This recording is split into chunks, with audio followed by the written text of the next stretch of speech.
Now that all the dogs have decided to start barking in the neighborhood and nothing that I do makes them go away, hopefully you can't hear them, let's continue our discussion, shall we, on world building. We've talked about building all of the elements except for one, and that's the passage, the cycle of events that take place in our world. Remember, we are building a world, not a book or a novel quite yet. All right? So let's talk about the steps on the passage on today's episode of Project Shadow. I have something to say.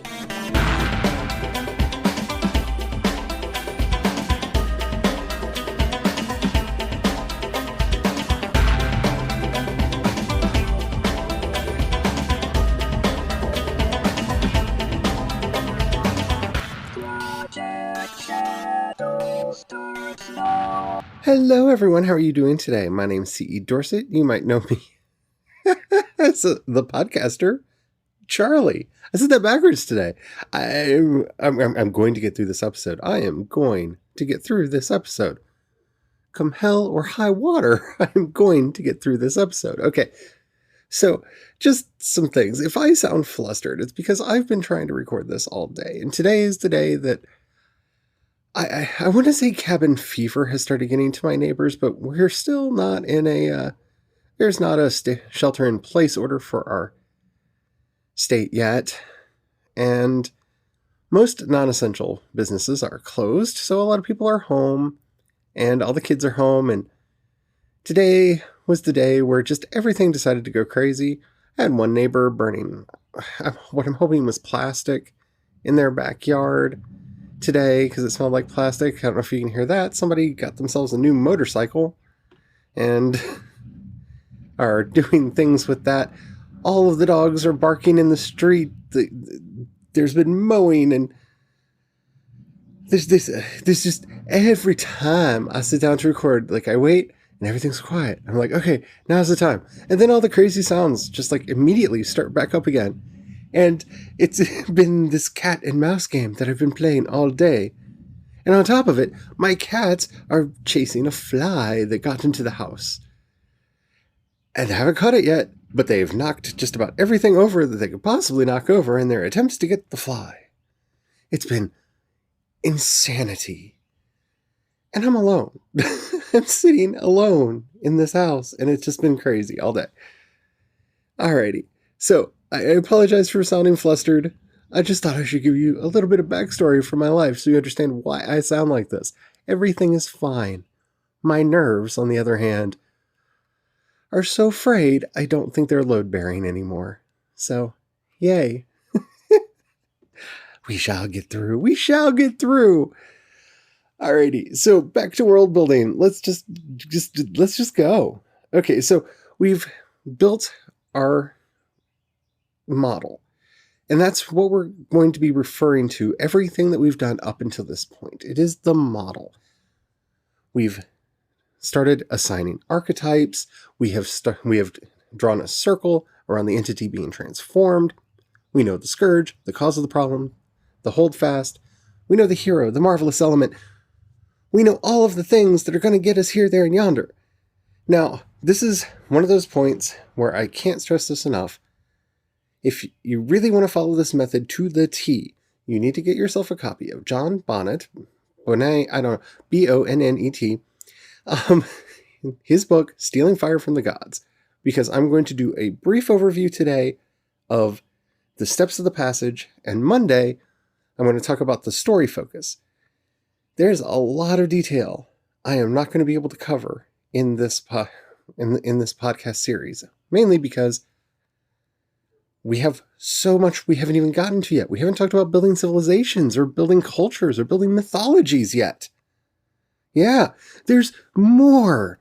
So 201 is going to be starting next week because I'm just going to go right into it because y'all seem to be enjoying this.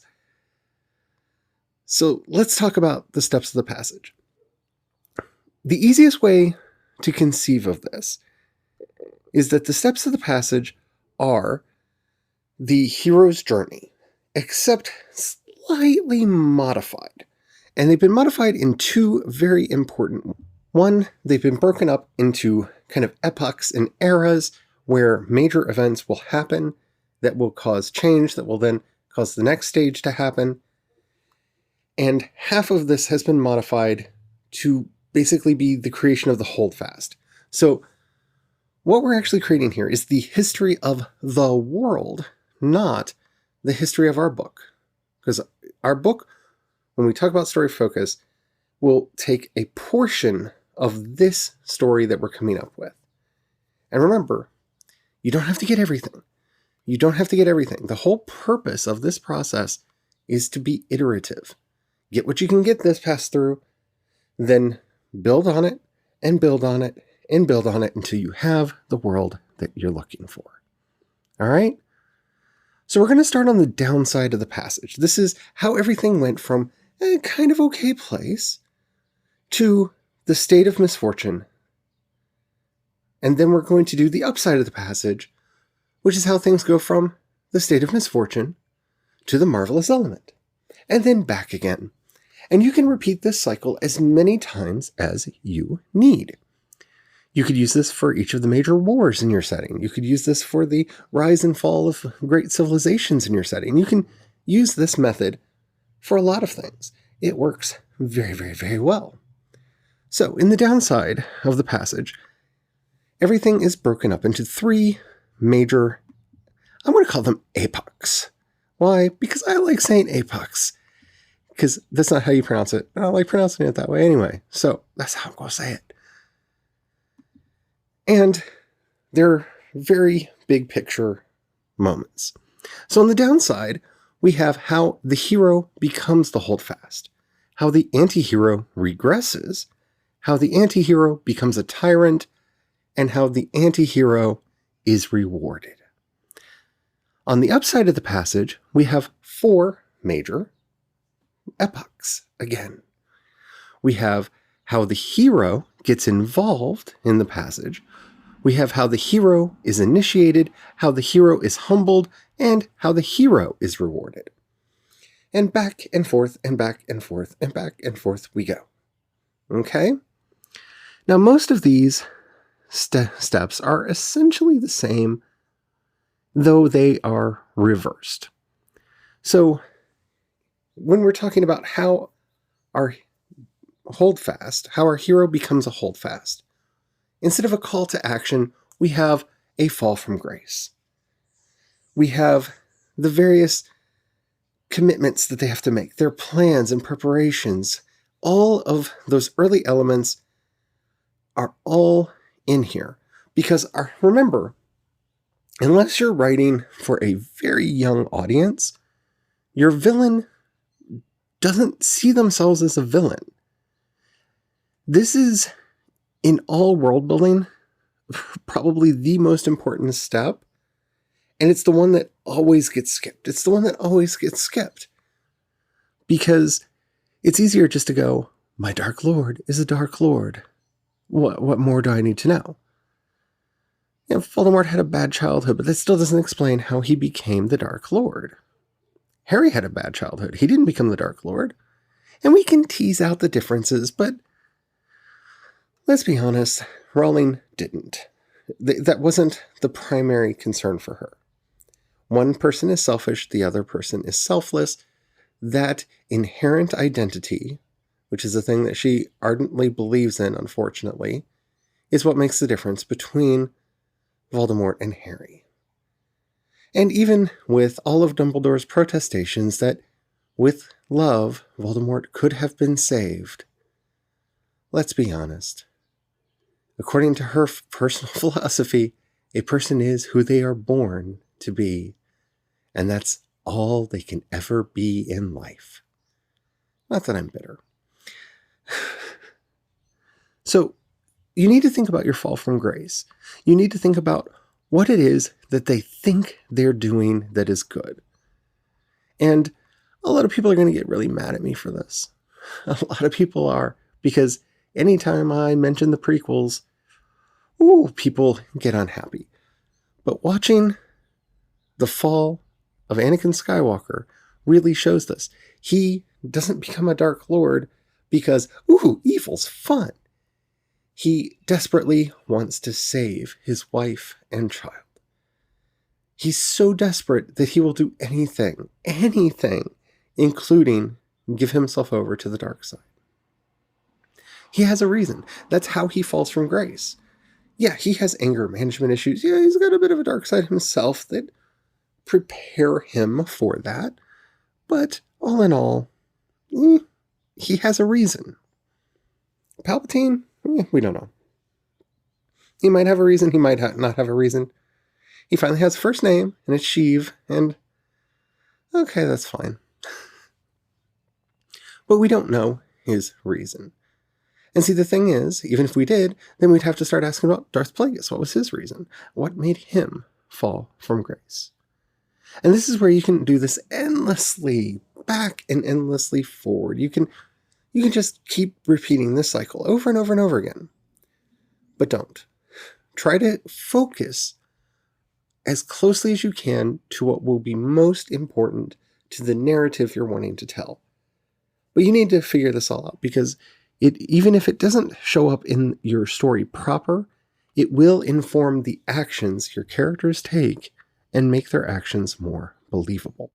Okay, so now that we have talked about how they are initiated, in the second phase, how the anti-hero regresses, this is where they first face reality.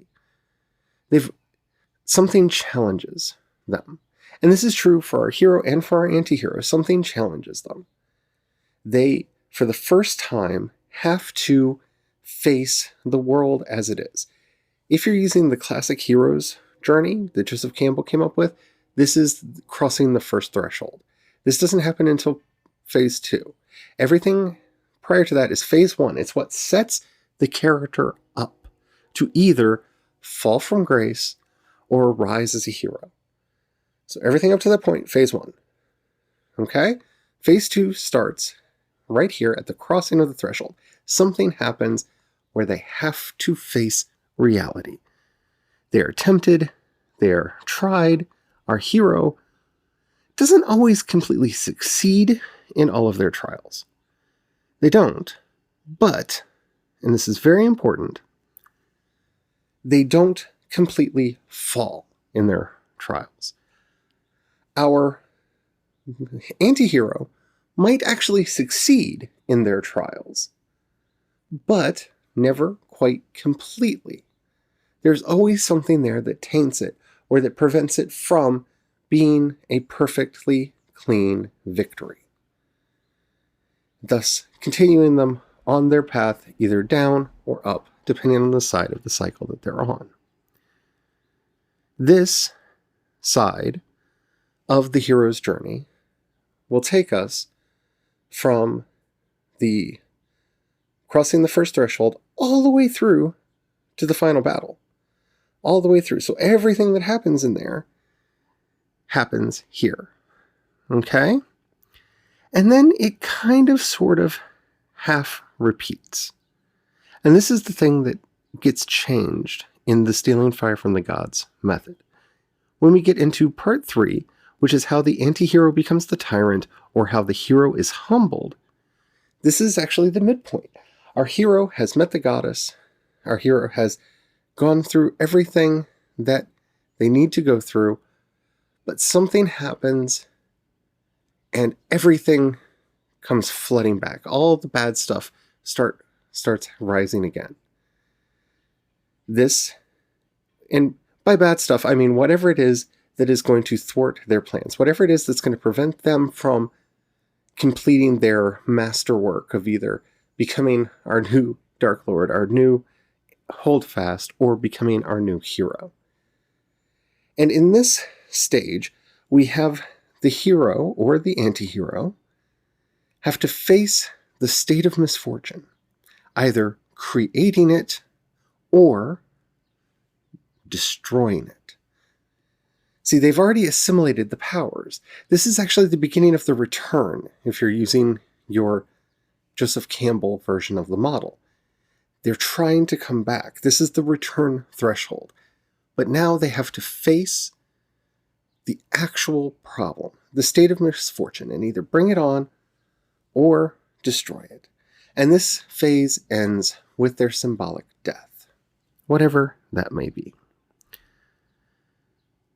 Phase 4, for the anti-hero, this is how the anti-hero is rewarded. For our hero, this is how the hero is rewarded. This is those final few moments that we see in the hero's circle, her hero's journey. This is the return. This is the mystical marriage. This is the rebirth. This is the ultimate boon, as Joseph Campbell called it. This is the moment where everything is healed, restored, and made better, or everything is corrupted, broken, and brought down, depending on which side of the cycle you're telling at the time. Now, I know I went through that really, really fast. I know, and I'm sorry. But don't worry, we're going to go through the hero cycle in a lot of detail in a future episode. The main gist of what I'm trying to get you to understand now is, for simplicity's sake, because we're still in this early stage where we're fleshing out our idea. We're slowly bringing our idea about. So all we need is the basics. So take your hero cycle, which you can easily find online, your hero's journey, put it on both sides, and remember, every time for the anti-hero, everything that should make them better makes them worse, and the hero cycle goes as normal. And this is both sides of our history. That's all you need to know at this point. And rinse and repeat as much as you need to do to tell your story. Maybe there was a previous golden age that fell prior to the one that you're dealing with, and you want to chronicle that so you know the names of some of the major cities or some of the legendary figures from back then. This is the method that you will use to create them as well. These are the heroes and the villains. These are the big pieces that exist outside your main story. This is how you determine their tale. Once you actually have this, we're going to start looking at, next time, the story focus. That's where your actual book, your short story, your novel, your novelette, your novella, whatever it is that you're writing, your screenplay, your stage play, that's where your actual novel will take place. And it could span large chunks of this wheel. If so, then you have a better idea of that portion of your story. But if you remember, I was very, very clear, and I'm trying to make sure that everyone is staying on the same page here. We're still talking in the biggest, grandest of pictures here. So in our Star Wars example, which we keep going back to, this cycle of rise and fall, for us would be the rise of the Jedi and the rise of the Sith, and how one leads to the waxing of one leads to the waning of others, and vice versa. This is the main conflict of the Star Wars universe as it currently exists. And so that is the cycle that we would be concerned about. Then we would go in and put our dots.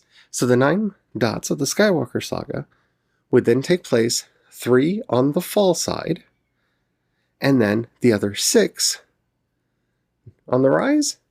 Wrong.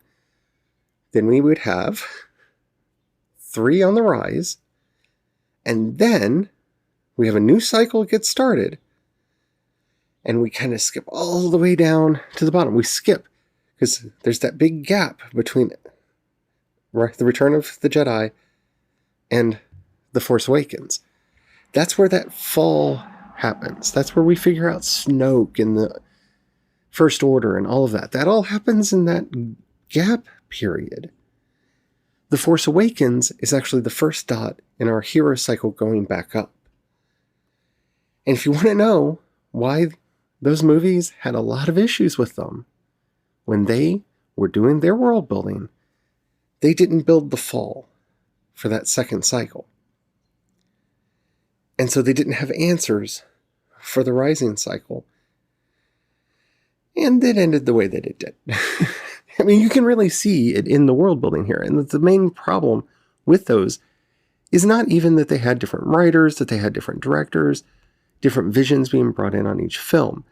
The problem is in the world building, that they didn't take the time to understand their cycles and the major events that took place in them. Who are the Knights of Ren? Who is Snoke? They didn't have firm answers to those. They didn't have a good reason for him to stay alive, and thus we ended up with the story that we got. So do your homework so you don't make a Rise of Skywalker. That's the moral of the story. And also do your work so you don't end up with the Suicide Squad. Because if they would have done this kind of work with that, or with any of the DCEU movies prior to Justice League, all of this would have been much better. Because they would have had reasons for things. Whether we had seen it or not, they would have made the movies make more sense. All right, I know that was a bit of a crash course and a bit of a cheek. I promise we will go through the hero cycle in more detail in the future. I want this to be a brief introductory series. And then when we start our 201 and the rest, we can really dig into the nitty gritty. Okay? All right. I hope you enjoyed the show. If you have any questions or comments or topics you'd like to hear discussed on the show, and please don't say the hero cycle again. I promise I am getting to it. I am.